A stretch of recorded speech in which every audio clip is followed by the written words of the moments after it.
ভেঙে দুই ভাগ হতে যাচ্ছে অখণ্ড ভারত। ইতিমধ্যে শুরু হয়েছে প্রক্রিয়া।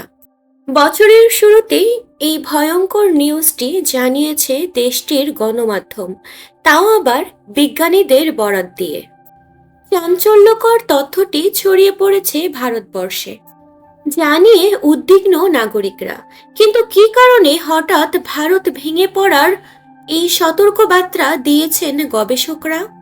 আর যদি বা এমনটা ঘটে তাহলে কি হবে ভারতবাসীর? কিছুদিন আগে ভয়ঙ্কর ভূমিকম্পে কেঁপে ওঠে তিব্বত, আর সেই সাথে আলোচনার কেন্দ্রবিন্দুতে চলে আসে টেকটনিক প্লেট। তবে এবার বিজ্ঞানীদের দাবি দুটি ভাগে বিভক্ত হয়ে যেতে পারে টেকটনিক প্লেট। আর যদি এই ঘটনা ঘটে তাহলে ভারত ভেঙে দুই টুকরো হয়ে যেতে পারে, এমনটাই দাবি করেছে ভূতাত্ত্বিকরা। কিন্তু যদি এমনটা হয় তাহলে কি হবে ভারতবাসীর? বিজ্ঞানীরা বলছেন ভারতের মানচিত্র থেকে মুছে যেতে পারে লাদাখ, হিমাচল প্রদেশ, উত্তরাখণ্ড, সিকিম, অরুণাচল প্রদেশ ও উত্তরপ্রদেশের এক অংশ।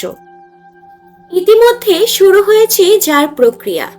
সম্প্রতি বিজ্ঞানীরা দাবি করেন ভারতের টেকটনিক প্লেট ডিলেমিনেশন প্রক্রিয়ার মধ্য দিয়ে চলছে, যেখানে দেখা যাচ্ছে গভীর নিম্নাংশটি অগভীর ঊর্ধ্বাংশ থেকে বিচ্ছিন্ন হয়ে যাচ্ছে।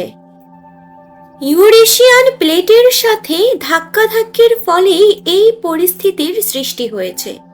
পৃথিবীর গভীরে খুব জটিল পরিস্থিতির কারণেই এই ধরনের বিচ্ছিন্নতার সৃষ্টি হয়।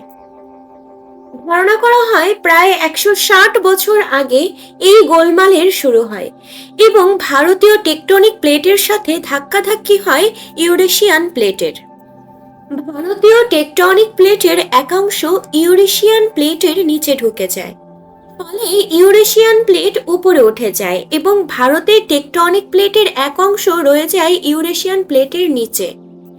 ভারতের টেকটনিক প্লেটের এক অংশ হয়তো ভাঁজ পড়ে গেছে বা কুঁচকে গেছে। চীনা বিশ্ববিদ্যালয়ের ভূতত্ত্ববিদ লিন লিউ এর নেতৃত্বে তার গবেষণা দল গবেষণা করে দেখেছে যে ভারতের অনেক অংশই অবিচ্ছিন্ন থাকলেও 100 কিলোমিটার গভীর অংশে ফাটল দেখা দিচ্ছে।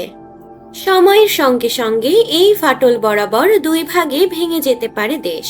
শুধু তাই নয়, এর প্রভাব পড়বে হিমালয়েও, কারণ হিমালয়ের জন্ম ভারতীয় টেকটনিক এবং ইউরেশিয়ান প্লেটের ধাক্কাধাক্কিতে। গবেষকরা জানান গবেষণা আরো এগোলে এই বিষয়ে তারা বড় চিত্র দেখতে পারবে।